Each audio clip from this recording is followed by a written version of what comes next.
and welcome to the AniMonday podcast. My name is Colin Hempill. And I'm Kayla Hempill. On our show, we roll the virtual dice each week and must watch a randomly selected anime title. Thank you for joining us. Last week, we hit the random button on Crunchyroll, and our burden to bear is Kono Aozora ni Yakusoku. Sorry for butchering that.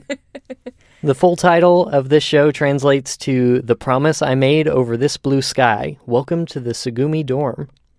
This was originally an adult visual novel in 2006. Yay, good start. And it was ported to various PlayStation platforms like PS2 and the Vita in 2007, 2009, and 2015, all of those with the adult content removed. It was then adapted into an anime series in 2007. We'll be discussing the first 4 episodes in depth and try to avoid major spoilers. Not that there are any. Yeah, there's not a whole lot going on here. Sao Sakayama Island was a prosperous oasis in the Pacific Ocean until the Demizugawa Heavy Industry's aviation branch closed, leaving the families involved with the company no reason to remain on the island. Wataru and the ladies of Tsugumi Dorms know this all too well, as 4 of the girls will be leaving the island within the next year. We join this group as they reminisce over their first meetings and as they prepare to say goodbye before the demolition of the dorm. So we watched 4 episodes of this show. Mm-hmm. Can you describe a little bit about the way that the episodes are structured? Yeah, so this was a little bit different than some of the other shows that we've watched so far in that each episode covered an individual person, but they were paired. So episode 1 and 2 covered the story of Rina, and then episode 3 and 4 covered Mahayo as a character focus. Yeah. And then I believe there's 12 episodes, so there should be 6 character stories going on. So that seems to be kind of a leftover from the original format of this, which would have been sort of a visual novel kind of thing. I'm not sure that that really translates well. It was kind of jarring to have these little segments where they focus on one character for 2 episodes, and we didn't really get, even though there was 2 episodes fully devoted to one character, we didn't really get to know the characters at all. No, because they don't go into the characters past their individual stories. So whenever a character is being showcased in their pair of episodes, all the other characters are kind of pushed off to the side and they're just background characters. So you don't really get to see their personalities come through unless they're being showcased. What do you think about the overall story? We kind of talked about this outside of the podcast, and we actually know someone who's kind of in a similar situation to this or has been in the past. Yeah, we have a couple of friends of ours who grew up on an island in the Pacific Ocean that it's a government contract, and that's the reason why there's so many Americans on the island. And we actually asked our friend if this would happen, if the government contracted ended, would everybody just leave? And both of them said yes, that there would be no reason for any of the Americans to stay on the island if they didn't have work. Yeah.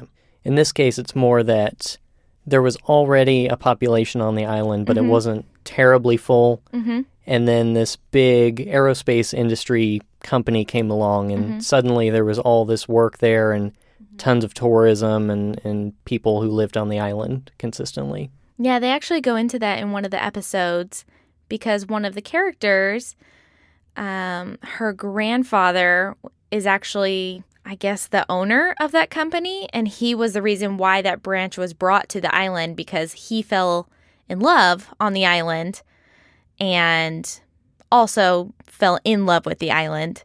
So he brought the branch there. And I guess since his passing, they decided to close the branch. They didn't really say why they were closing it, just that they were closing it and everybody was going to be leaving. In terms of overall kind of story and character stuff and the pacing of the show in general, it was a slog. It was. This was so hard to get through. Like, I was talking about how we've had pretty bad luck so far with the roles, but even the shows we've seen that are just absolute trash, this was just miserable to watch. It was so unfun. Yeah, a lot of it had to do with, at least the other stories had stories, and I think part of what's frustrating, maybe for you and for me, was that this is purely character-driven. There's not really a plot. It's just like, hey, let's teach you about these characters and see their relationships. The problem ends up being that the characters are not well developed. If they were more well developed, they'd be more interesting to follow. But since they're not interesting, the whole thing feels like a drag. Not only are they boring and uninteresting, I thought they were so petty and so frustrating. That's and just high schoolers, sweetie. Well, maybe, but I mean, I've seen a lot of anime that deal with high schoolers. Mm-hmm. These characters were unbelievably unbearable and just difficult to watch and listen to. Sure. Yeah, the main character, Wataru, he's kind of a jerk. Super rude all the time.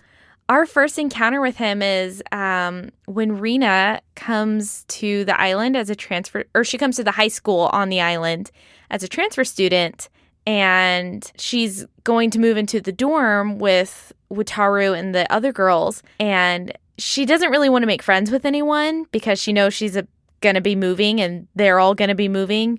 So she says, like, there's no point in being friends with you guys. And Wataru is just like, that's unacceptable and you have to be our friend and I'm going to do whatever it takes and make you feel really uncomfortable. And as a kid that moved around a lot, I totally get her mentality of like, I don't know how long I'm going to be here and I don't want to get super close only to be heartbroken, in a couple years or in this case, even less. Yeah. Like, she knows when she's leaving. No, she had totally reasonable reservations about joining their friend group. Mm-hmm. But the entire episode, 2 episodes, mm-hmm.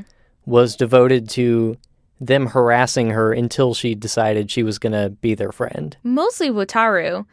Primarily. It seems like the other ladies they would get upset. One of them was particularly very sad about it. Yeah, her name is Umi, and she broke down crying for no reason. She seemed very emotional from what little information we got on her. Yeah, for the most part, Sawaki was just minding her own business and trying mm-hmm. to be a normal student. Mm-hmm. And every other character in the show insisted that she had to be their best friend from day one and refused to just let her be her own thing. Which is weird because they didn't even really try to get to know her. Their first encounter is, hey, we're going to throw you this really big party and you have to come. And she wasn't interested. And they get really upset and they have this whole big dialogue thing about it. And my perspective was, you haven't even tried to get to know her. No. You haven't asked her about her interests or why she suddenly transferred to a school that a lot of people are moving away from. Yep. And then after her 2 episodes, she's just a background character. And we don't hear anything more from her. Yeah, that's, from what I can see, one of the biggest problems with the format of the show is that you get this huge emphasis on a character mm-hmm. trying to, connect with them in some way, and then they completely disappear. Yeah, I think because of the original formatting, with the idea of different routes that you would take to engage with each character is, in an anime, it doesn't translate because in those visual novels, in those games, it ends up being a focus on one character that you're doing their route and nobody else really matters. But in an anime, you can't have an ensemble cast without the ensemble. Right. They're just sort of background noise. So I think we kind of had the idea of making this a beginner-friendly podcast mm-hmm. in terms of anime. So mm-hmm. If you are not aware of visual novels, it's essentially would have been played on a computer, and it is technically a game, but for the most part, it's like reading a comic book. Mm-hmm. You will flip through different scenes, reading text, and sometimes making a decision on what your character would say. Mm-hmm. And there's art and music in the background to kind of provide the scenes. Yeah. So for the most part, it's just reading. Yeah, it's like an interactive fiction sort of thing. Yeah. Yep. And they can be a lot of fun. They can be really enjoyable. Yeah, there's really good ones. Mm-hmm. I don't know if this one was a good one. Well, it just didn't translate well to anime. I think we'll talk about that later. But, so how about the second girl, the episode 3 and 4, Miyaho? Yeah, her personality is described as being klutzy, but it seems like there was one point that the main character, Wataru, is trying to get her attention by throwing rocks at her window. And she opens the window and he has thrown a rock and it hits her in the face.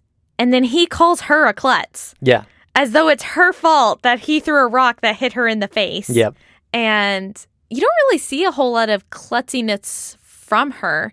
In fact, I was thinking about how she's a character that always counts. There's this long, it's like 308 steps. They keep talking about how many steps there are up to their dormitory from like the main part of the island. I guess so, yeah. And this character always counts how many steps, even though she knows. She counts every time she goes up the steps. And during one of the opening sequences, they're all congregate. All the characters are on the steps. And one of the other characters is the one that trips and falls all the way down the stairs. Yeah. It's not her. We see her do like 2 klutzy things. Maybe. Yeah, so the background on this girl is that because she is sort of the successor to the Heavy Industries guy, which was her grandfather, who basically established the school that they go to and a lot of that. She's supposed to be like the caretaker of the dorms, and one of the things that they used to indicate that she was klutzy is she was trying to fix a rooftop, a tile on a rooftop, and just couldn't hammer a nail in. And that's pretty much it. Yeah, but it seems like she shouldn't know how to do that. She's just a high schooler who, a pretty wealthy high schooler at that, because we do see that she has like a butler that drives her around. And she actually has a house on the island, like a big house. Which we couldn't figure out because the whole point of this show is that all of them live in this dorm together. Mm-hmm. So why is she there?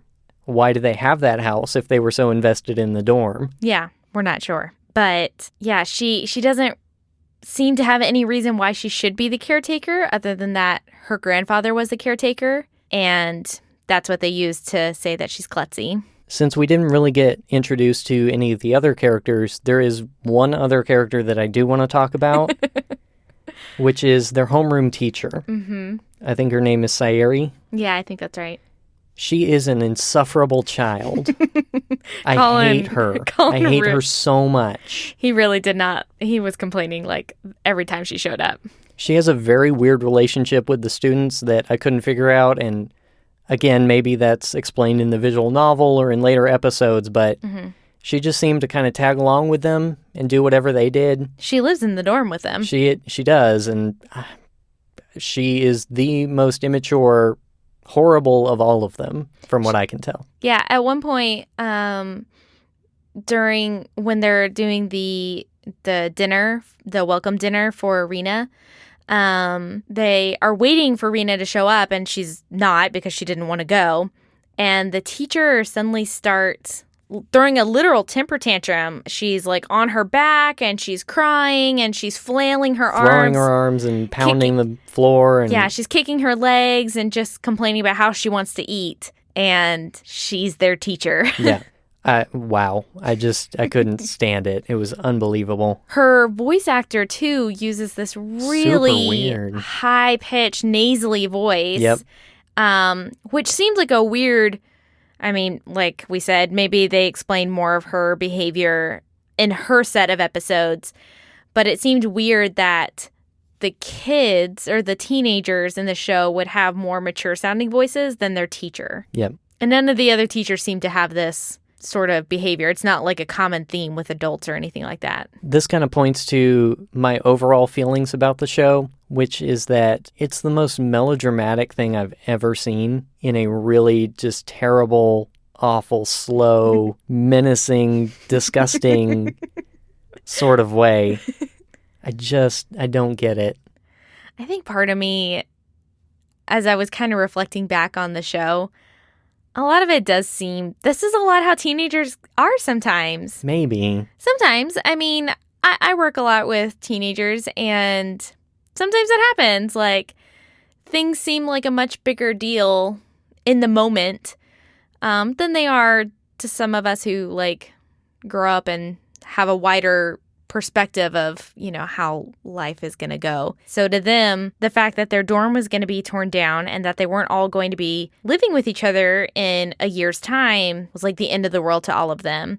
And everything stemming from that was very dramatic because of it. And that seemed kind of normal. I mean, I kind of think of when you're about to leave high school and everybody's like signing yearbooks and saying like, oh, we're going to stay friends forever. And that doesn't always happen. But we all think that it's going to. So some of it is kind of just teenager antics. The question is, though, who wants to watch this? I'm not sure. I'm not sure who the visual novel was for originally. Was it supposed to be for teenagers or was it for adults? I would assume so, but who knows.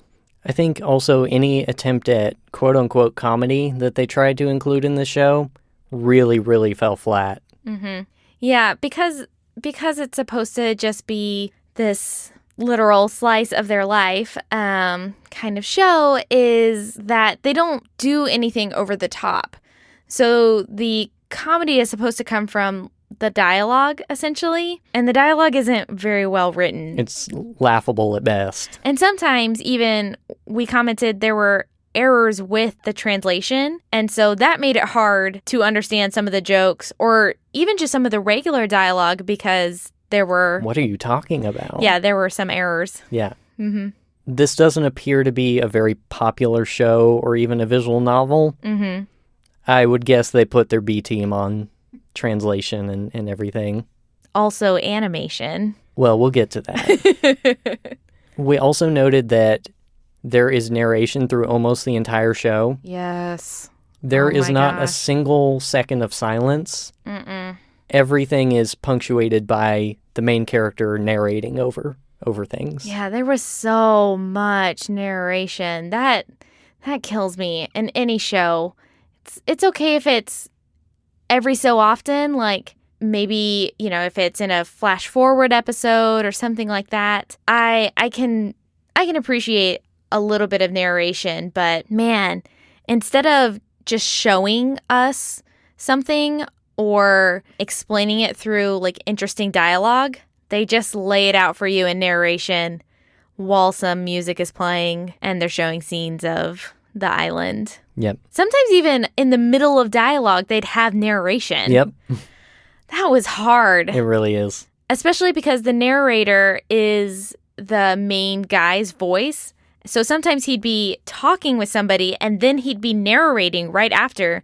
So it became confusing between, wait, are you talking or are you narrating? And you just had to stare at his mouth and just see if they drew mouth movements. Yep. So I have come up with the formula for creating an episode of this show. Are you ready? Yes, I am totally ready. Go for it. Remembering that each character has 2 episodes, so part 1 and part 2 of each arc. Part 1, the first half, they introduce the character and try to show some sort of backstory to say who they are and what they do. Mm-hmm. The second half of that episode, there's some sort of conflict, usually something stupid. Okay. Part 2, Wataru is incredibly rude and manipulative to the character, and everyone gets pissed at him. Yep. And then finally, the second half of part 2, Wataru shouts really pointless nonsense at them for 12 minutes, and suddenly they have a complete change of heart and come running back to the group. Yeah, that's exactly what happened in every episode. Every 2-part. Yeah, this whole sequence has only happened twice to us, but I can't imagine it being any different for the rest of the episodes. Well, and that's kind of how a visual novel sometimes can be when you're playing out the different routes, is they can be very similar up to a certain point and when they start to deviate. And it seems like because they translated this to an anime, there's not really a point of deviation because we know how this is going to end. It's the dorm is going to be demolished and everybody's going to move. Mm-hmm. Or does it? What if the route is the happy ending where they all Wataru stay? Takes over the industry and keeps it running and everyone stays and loves him forever? Yeah, I doubt it. I mean, I've seen quite a few anime that were based on visual novels, and what they all did that this show does not do is that they picked a route and they stuck with it. Yeah, so that you would feel like this is how it was always supposed to be. It's a complete story, right? And sometimes they even have multiple versions of the same anime that follow different paths. Yeah, so it would be like series 1 of this thing would be like, we're going to follow the happy route. And then series 2 would be like, same characters, different route. Here we go. Yeah, that would make sense. It seems like they kind of just picked the first half of the route. Yep. Where he doesn't get an ending with anybody. Mm-hmm. And so you're just kind of in the boring, frustrating conflict part. Right. With no resolution.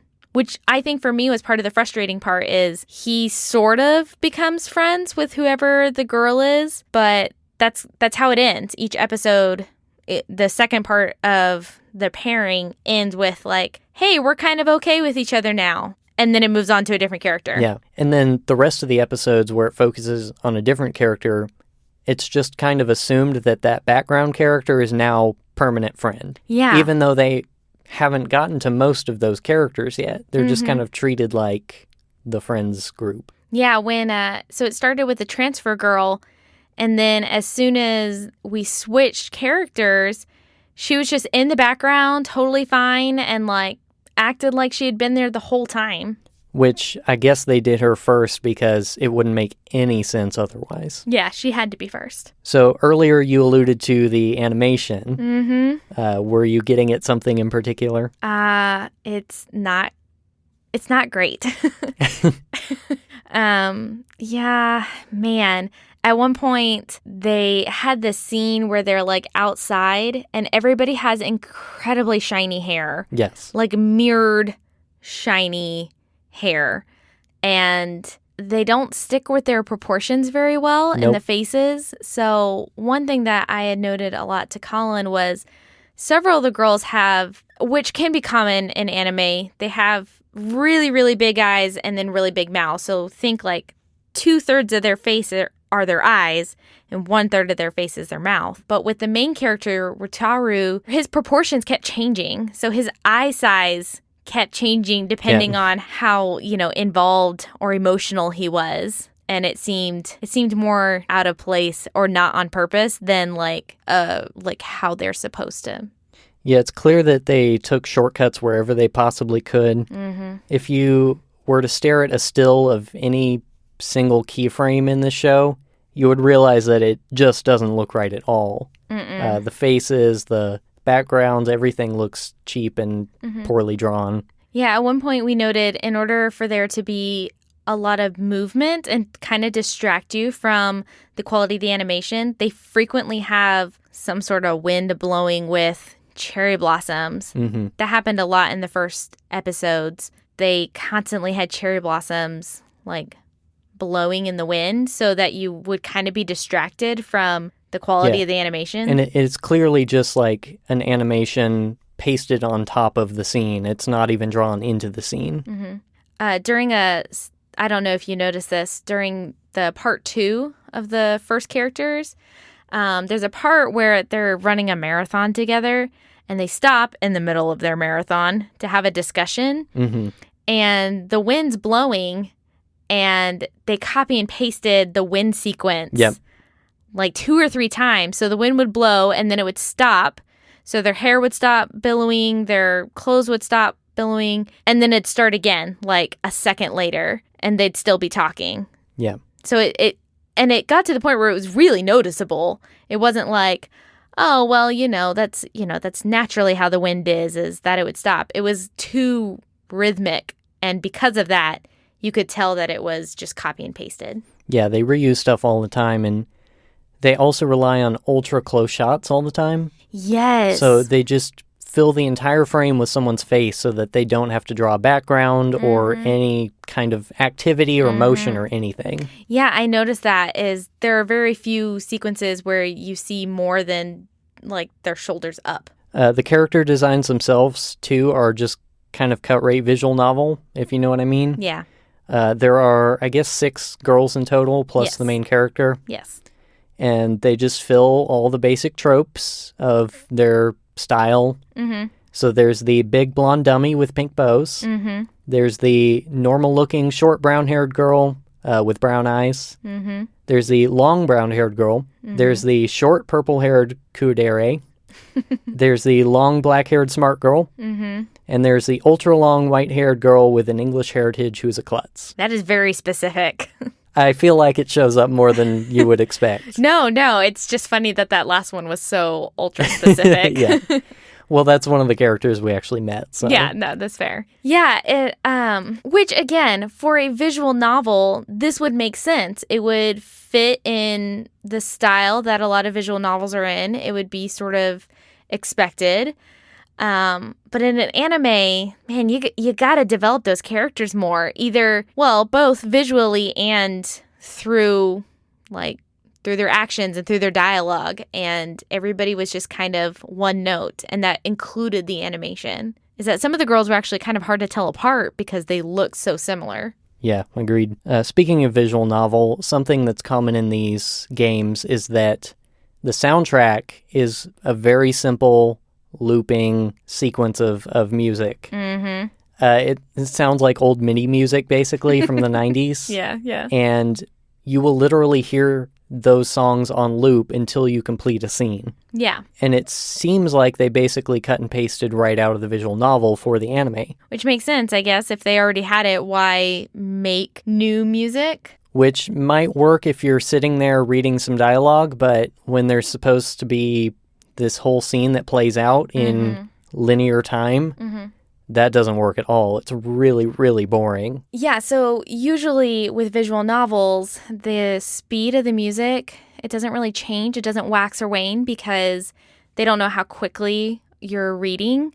So there's no dynamic music in visual novels. In an anime, you need that. You need it to feel what the characters are feeling or what they're experiencing. And in the show, like Colin was saying, the music doesn't do much of anything.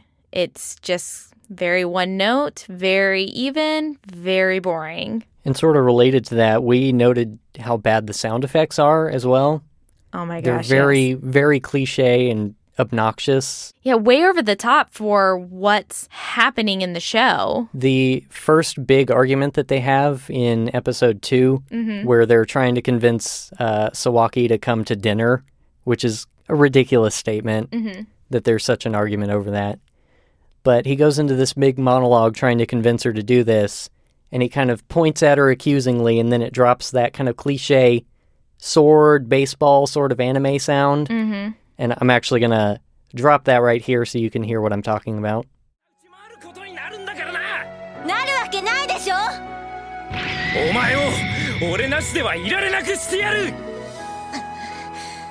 That thing. And it was so out of place and so unnecessary, and this kind of thing happened all the time in the show. Yeah, it was like it was trying to make things more dramatic when everything else was standing very still. So when the music's standing still, the dialogue is meh at best, and then all of a sudden you have this very intense sound effect. It's very jarring. Yeah. In the West, we tend to make fun of English dubs a lot, obviously, but we rarely think about how the original Japanese can be really terrible as well. Yeah. The voice acting, to my ear at least, not knowing Japanese, sounded really, really off. Yeah. No, it didn't really seem to match what was, like, who the characters were. And then sometimes they were just outright obnoxious. Yeah. Like you said with the teacher. Especially the teacher. Yeah, she had a very obnoxious voice. Overall, do you have any general likes and dislikes and final thoughts? One thing that we haven't talked about yet, we talked a little bit about the pacing of the show. There was one episode that I actually got lost because I could not tell that they came back from a flashback. So the first, I don't know, like half of one of the episodes, they did a flashback where Wataru meets one of the girls. And then suddenly it transitions to present day and talking about how she's doing this school project. And I totally missed that they came back to present day. And you and I had to talk about it and then figure it out with the next episode that it was a present day thing. Yeah. Because the transfer student girl was present. And we're like, oh, then it must be present day if she's here. And that felt awful that I could not tell that we came back from a flashback. Yeah, for sure. We've talked a little bit about the pitfalls of this coming from the visual novel background that it does, but something that we haven't really talked about is the fact that it was originally an adult visual novel. Oh, yes. We have not discussed this. So, not knowing much about this, my assumption is that the whole background for the story is that there's this one guy who lives in this dorm and 6 women, and your goal in the game is to sleep with one of them, all of them. I don't know. So that doesn't lend itself well either to the way the show plays out. Which it sort of felt like that in the first episode, because the opening sequence is him in his room with a half-naked girl. It's the transfer student girl, and she's just in her undergarments on the floor, passed out. Yeah, and they kind of address that later. Apparently, he, got drunk, and they went home together, but they don't really say what happened or why. Which they didn't really explain why, because she wasn't drunk. No. They don't really explain why she would then have her clothes off. Who knows?